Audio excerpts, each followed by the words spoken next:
Ladies and gentlemen, welcome back to SmackDown Live. This is February, week 3. This will be part 2.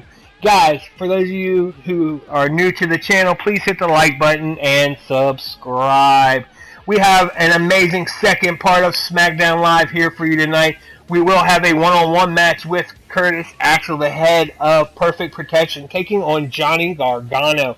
We also have the beautiful people taking on the Wyatts in a tag team match, but this one will not be for the tag titles here tonight. And here we go. The WWE Champion, Samoa Joe, SmackDown's top dog, making his way to the ring here tonight. Let's see what he has to say. We do know there's a number 1 contenders match later on tonight, Finn Balor versus Baron Corbin. I'm sure he has something to say about that, as well as, we just want to know what he's up to. I haven't seen him on TV since the Royal Rumble. So let's see what Joe has to say. And Joe, straight out the gate, says he doesn't care who wins tonight's match, whether it be Finn Balor or Baron Corbin. He states that he is the top dog. He will stay the top dog. He doesn't care if he has to fight one of them, or both of them, or somebody completely different. The end result is Joe will kill you. Joe will come up victorious. And mic drop, Joe is out. That was it. That's all we hear from the world champ. But, you can't contest what he had to say. He is the top dog here on SmackDown. And here we go, folks. Let's get right into some action. We have the beautiful people taking on the Wyatts in a tag team match here. Now, we know the history between these tag teams have been escalating over the past couple weeks. We even seen it this past week on SmackDown when Rose attacked Velvet with a chair. It looked like Rose was going to come in for the save, but she ended up attacking Velvet. And before that, the Velocity before that, where the beautiful people beat down the Wyatt family in a vicious assault. So, these 4 ladies have been going back and forth. And obviously the beautiful people have their eyes on those tag team titles. Currently they're sitting in that number 1 spot. They would be the ones that would have a shot going into Fastlane unless something changes. And I'm sure they would love to pick up a victory tonight over the Wyatts. It would definitely solidify their number 1 spot and give them some momentum heading into our SmackDown pay-per-view Fastlane. So, without further ado, let's get these Wyatts out here. And again, for those of you who don't know who the Wyatt sisters are, please like the page, subscribe to the channel, and go back, and you will see the first ever appearance of the Wyatts, who joined us at SmackDown Live during the Women's Tag Team Tournament. And these ladies have been amazing ever since then. Both Wyatts, brand new to the scene, joining their brothers Bo and Bray, coming in, winning the first ever Women's Tag Team Tournament at Royal Rumble to claim the first ever Women's Tag Team titles. Rose, and later on in double duty later that night, wins the 30-woman Royal Rumble and claims her spot to take on Bayley at WrestleMania. So Rose could end up being not only a tag team champion, but women's champion between now and Mania. And here we go. We see these 4 ladies going right at each other, not backing down. Rose there with a reversal, punching Angelina. She rolls to the outside. We see Sister Abigail and Velvet going at it in the corner. Angelina capitalizing on that outside, throwing Rose into the guardrail there. And a nice little neck breaker applied to Rose, and a vicious chick kick from Angelina Love to Rose, and Rose is out. Angelina going upstairs here now. And she completely misses Sister Abigail, but it's okay because Velvet's there to pick up the scraps, and she's got her in some kind of submission. I can't really tell. Rose back in the ring now, attacking Angelina. Angelina with a nice, powerful scoop slam, and then a clothesline to the back of the head of Sister Abigail. Angelina has been on fire since making her debut at the Royal Rumble. Rejoining Velvet Sky and reforming the beautiful people here on SmackDown has definitely put a little fire into the women's division for sure. We see Velvet. Velvet's got Rose up, and boom, hangs her out to dry on that top rope. Follows it up by attacking the inner knee of Rose Wyatt there. She's trying to keep her grounded, and then puts her into a modified crab. Abigail coming to break it up. And Rose finally back on her feet. Abigail looked like she was going for an abdominal slam, but Angelina Love counters with a Russian leg sweep. And Velvet just got planted by Rose Wyatt. And again, all four of these women, highly competitive. All four of them very good in-ring performers from what we've seen from the Wyatts since coming in right before the Rumble.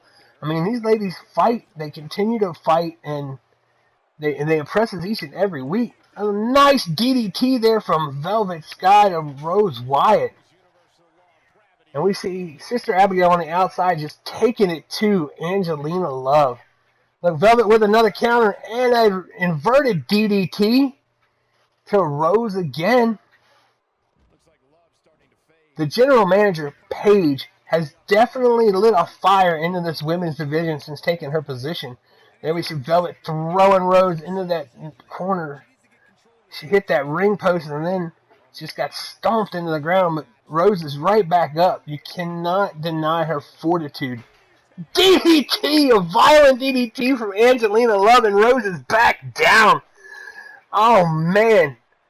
Just when I was trying to give her some credit, she just got decimated again by the beautiful people. And we see her crawling to the corner there. And luckily for her, the Velvet's still on the ropes there herself. Angelina tossing Sister Abigail like a damn rag doll. Oh, and there we see the stunner from Velvet Sky to Rose Wyatt. She's not even attempting to go for the pin here. And Rose is out. Oh, what a vicious spear from Angelina Love. Another chick kick to Rose Wyatt. And that is it. The beautiful people picking up a victory. Quickly decimating the Wyatt sisters here tonight. I did not see this match going that way. I mean, yes, the beautiful people could easily win any given night, but to take out the Wyatts that quick has one thinking, could we be seeing new women's tag team champions here in our future, folks? I mean, the beautiful people just exacting their force and their will upon the Wyatts here tonight. And there we are. We got them beautiful ladies in the ring. They're celebrating. They are happy. They are, they're grinding. Oh, yeah, that's what I'm talking about. Break it down, ladies. Shake that thing. Shake it. Woo! Guys, enough of that. We got to get back to wrestling here. I mean, we can't let these beautiful women distract us for too long. Still to come tonight, again, we have the Intercontinental, or the number one contender match for the world title. Finn Balor. I can't even talk straight. These women keep jiggling. Anyway, again, here it is, right here. What I was trying to get out anyway. Number one contendership. Finn Balor, Baron Corbin. Baron Corbin, ever since Royal Rumble, where he lost to Heath Slater. It was a three-way match with Heath Slater, Baron Corbin, and Braun Strowman.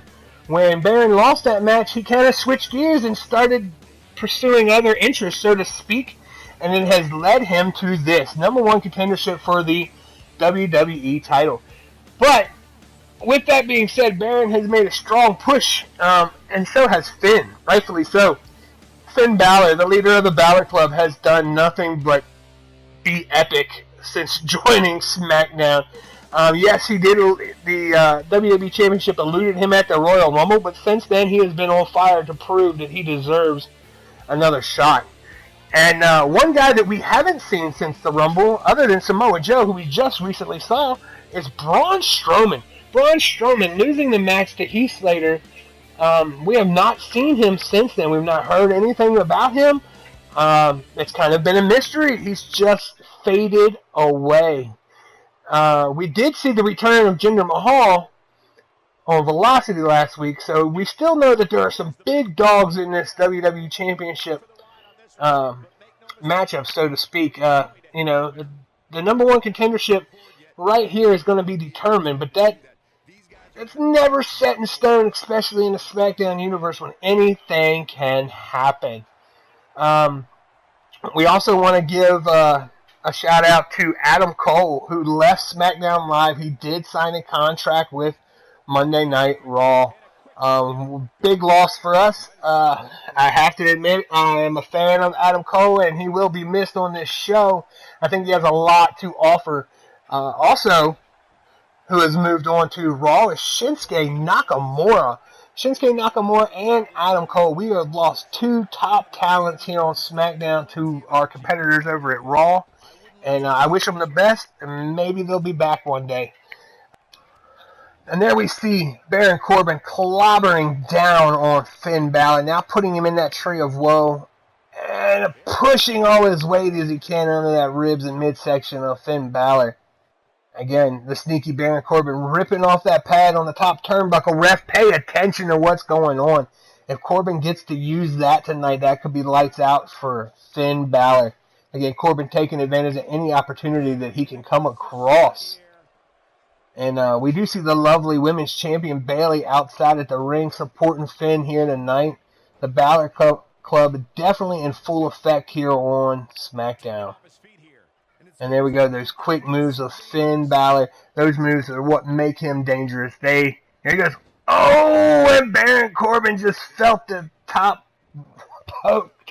bolt there on those.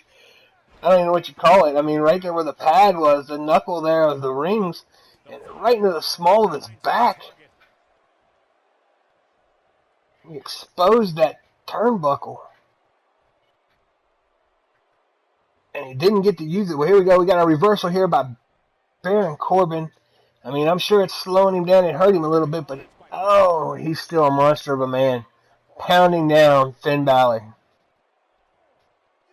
Here we go. Wrenching that neck of Finn, trying to slow him down, wearing down a little bit. Baron Corbin is definitely one to watch out for. I mean, he could easily become number one contender, and a Baron Corbin Samoa Joe match is one I'd pay to see, to be honest with you. You see a kick out here by Finn Balor. Baron Corbin has a bright future in this company, and quite possibly he could be a champion for a long time. Oh, we see him, look, just driving that knee into the back of Finn Balor. Oh, folks, we were also told last week that we would be seeing the return of former general manager Jack Zell. We haven't heard anything about him tonight so far. We haven't seen anything, so I don't know what's going on. We do know Paige was backstage for the part 1 hour, but she has since left the arena. So I guess, we'll see what happens with that. But Finn Balor here, hitting that inverted DDT. Here we go. Oh, boom! The 1916 on Baron Corbin. Could that be all, folks? Are we going to get a pin right here? 1, 2, and no, a kick out. Baron Corbin, you're going to have to do more than that, Finn Balor, if you're going to keep Baron Corbin down. For those of you who don't remember, Jack Zell, our former GM, was put out by Curtis Axel. Some would say at the request of Triple H. I mean, it's really not clear. Here we see Finn Balor on the top rope. High flying splash to the outside on top of Baron Corbin. Some people speculate that Triple H hired Curtis Axel to take out Jack Zell, and hence the reason why Paige made him the security. And now he's security on both SmackDown and Raw. Well, one would think, that's how this is playing out, but we really don't know for sure. We do know that there has been a history between Jack Zell and Triple H. We do know that Jack Zell was doing a pretty decent job. And there were some things going wrong, but most of that was Curtis Axel going wrong. So instead of firing or suspending Curtis Axel, Triple H basically said he was taking out the trash, and he had Curtis Axel pretty much decimate Jack Zell backstage. So, look at that leg drop to the outside on Finn Balor. So, we've just been told that, Paige was the interim GM. Nice DDT there by Finn Balor. And then eventually Jack Zell would make his way back. But here we go with that DDT. Oh, again. We know what comes next, guys. He's setting him up for that 1916. Look at Finn Balor making his move. Oh, and there it is. The 1916 again on Baron Corbin. So, yeah, guys, I mean, it's been a rocky show. We haven't really heard anything from Jack Zell. He's been pretty quiet. Here we go. 1. And that's the 3 count. Finn Balor is your new #1 contender for the WWE title. And I'm sure as ecstatic as he is, Samoa Joe is just the opposite. Samoa Joe knows what kind of competitor Finn Balor is and how tough he is. I'm sure over the next couple weeks leading up to Fastlane, we are really going to see some amazing things out of both Finn Balor and Samoa Joe. But folks, still to come tonight. Man, look at that. Finn Balor so excited. The crowd is loving it. They're chanting Balor Club, Balor Club. And we see that lovely Bayley outside with her title. And Finn is just living in the moment right here. He is wanting that SmackDown title. He wants the WWE title. He wants that gold. He wants to bring it home. And it'll be too sweet. And here we go, guys, again. This is our main event match. Curtis Axel taking on Johnny Gargano. Curtis Axel and the Authors of Pain, now known as Perfect Protection, brutally beat down Gargano the other day. Again, it was a vicious match, 3-on-1. They beat him down for no reason at all, other than to just prove their dominance. Again, this is why I don't like Curtis Axel being head of security, perfect protection, blah, blah, blah. I am not a fan.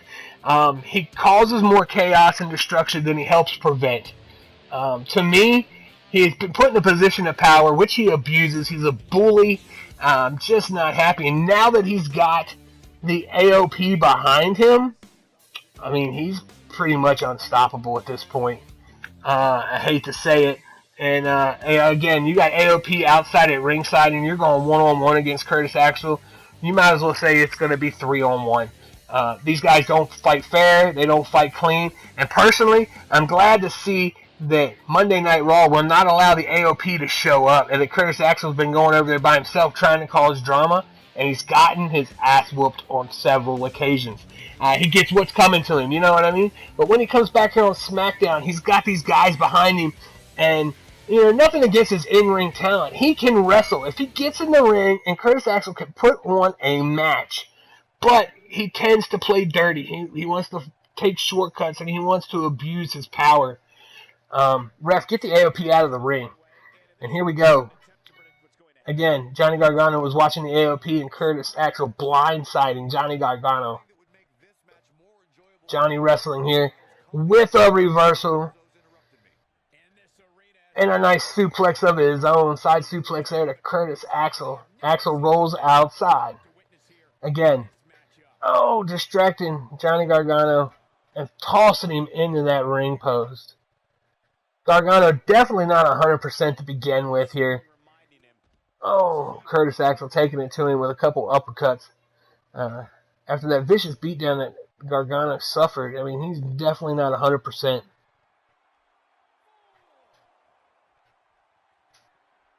We see Gargano trying to get to his feet here. Curtis Axel just showboating in the ring. And again, beating down Johnny Gargano, using his bottom rope to his advantage and just choking the life out of Johnny Gargano.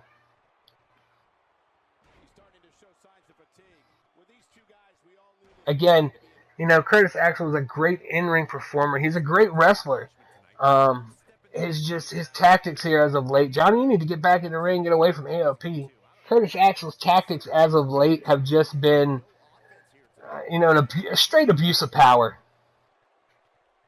And yeah, I can say that I'm sitting up here in the luxury box, doing commentary. He can't get to me, but trust me, when I leave the building, I got eyes in the back of my head because I know it's only a matter of time before AOP and Curtis Axel, perfect protection here, attack somebody blatantly again backstage. And there was a nice double underhook toe grab there from Curtis Axel. Tossing Gargano to the outside. Gargano in a bad spot right over there on the floor in front of AOP. It looks like Curtis Axel trying to distract the referee. The AOP tossing him back into the ring. Gargano off the ropes. Oh, into a small package by Curtis Axel. We'll get a 1 count on that one, Curtis. Curtis Axel setting him up for that elbow to the forehead. And again, another elbow to the forehead.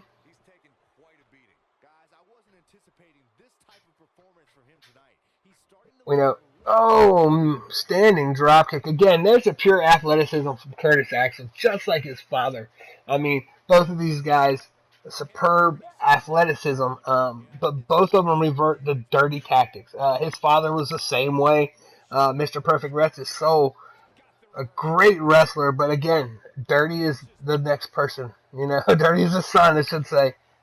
Oh, and here we see an armbar by Johnny Wrestling. Really twisted it on. Oh, trying to take out that arm of Curtis Axel. Off the second rope with a swanton. Whatever. You know what I'm talking about. Oh, violent fist from Curtis Axel, driving Gargano into the corner. And here we see, I thought he was going to roll him up for the pin there, but it looks like he rolled out of it.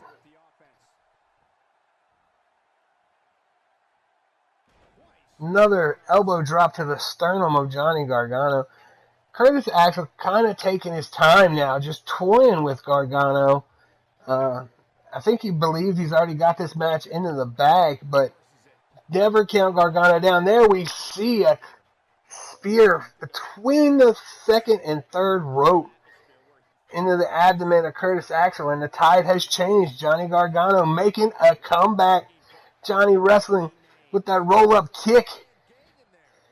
And Axel is in the corner. Come on, Gargano, capitalize here. Oh, here we see reversal by Curtis Axel, and he kicks out. And there's the finisher. It's the axe hole. We see him hit it every time. Boom, good night. This match could be over right here, folks. As much as Gargano tried to fight back, it looks like we call it a day. And there we go. There's your winner, Curtis Axel, winning the main event here tonight on SmackDown. Making easy work of Johnny Gargano, who obviously was not 100% due to the beatdown from AOP the other week. So Gargano has been a strong competitor, fighting every week. And we see Curtis Axel. But wait a minute. Axel ain't going to let it go. Look, you can see that sadistic look on his face. This is why we need real security. Here we go.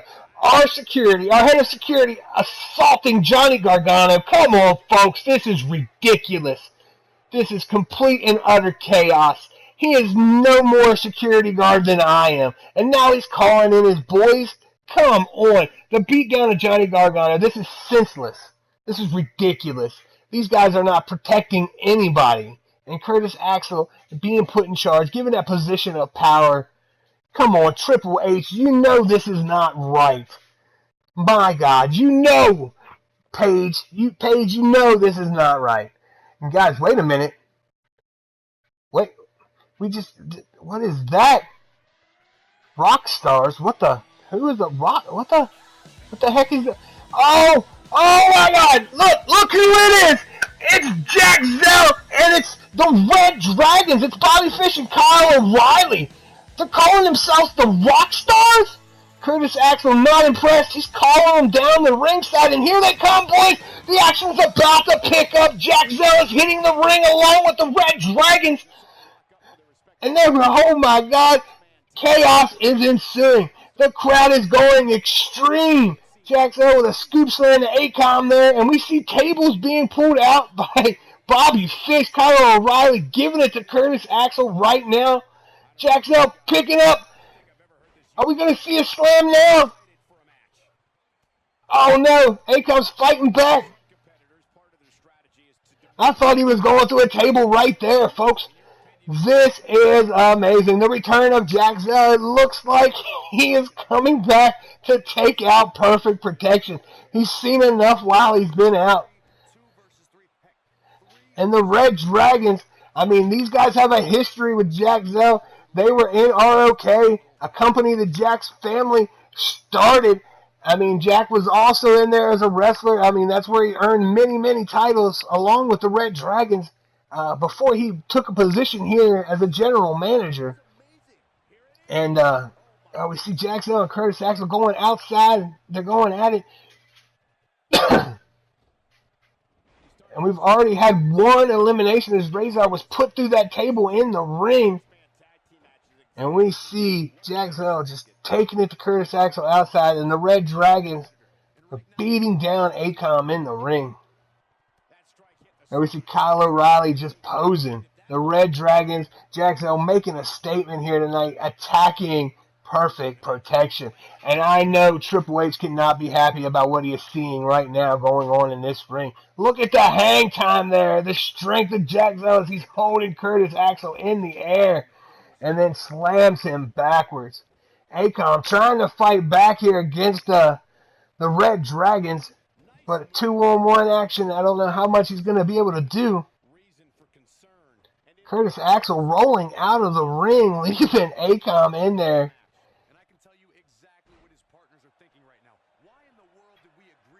We see Jack Zell going outside after Curtis Axel. And he's setting him up. Jack Zell has Curtis Axel up. Oh, and a vicious powerbomb through a table. Jack Zell has just laid waste to Curtis Axel outside the ring. Folks, the crowd is going nuts. Chants of ROK are echoing through the SmackDown arena as we speak. I cannot believe what we are witnessing here tonight. The Rock Stars have come in and just decimated this team of Perfect Protection. The Red Dragons, obviously one of the greatest tag teams of all time, taking out AOP and Curtis Axel, along with the powerhouse here, Jack Zell.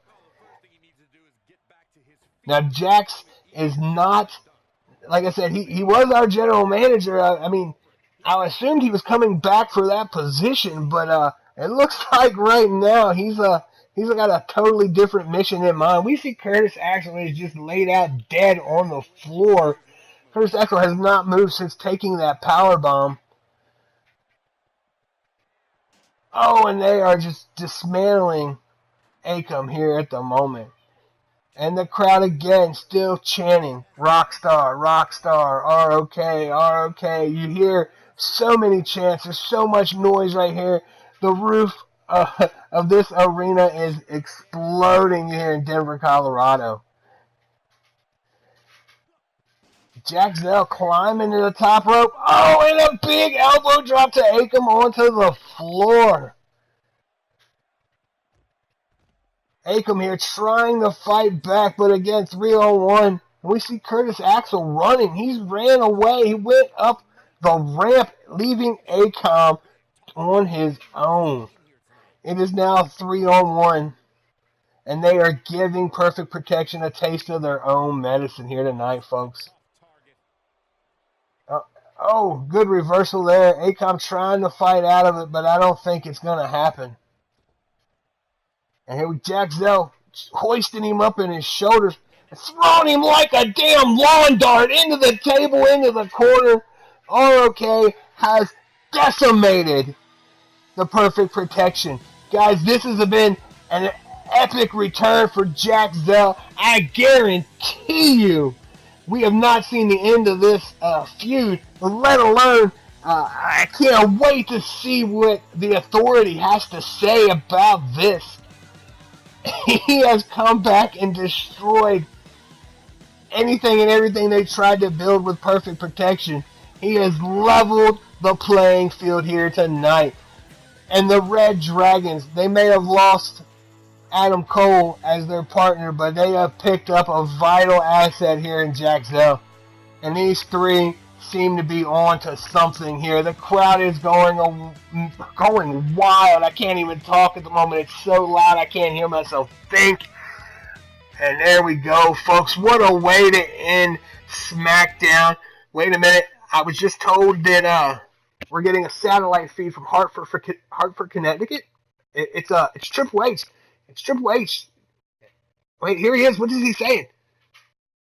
Triple H.